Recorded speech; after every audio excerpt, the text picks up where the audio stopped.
My name is Nate, and I created the original Tin Cup Company.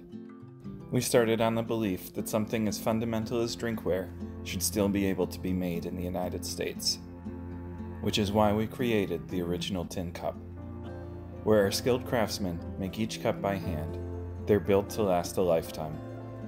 The journey has truly been an incredible one, and each cup is unique. No two are exactly alike, just like the people who enjoy them. After creating this project, we've decided it's time to expand, and we would like to use the FedEx Small Business Grant to expand our operations into northern Michigan. In the area of northern Michigan that we are going to, the unemployment rate is almost 30%. So I have been able to partner with my friend from high school, and we have created a brand new cup. We want to provide training, apprenticeship, and jobs. Please join us as we make something special.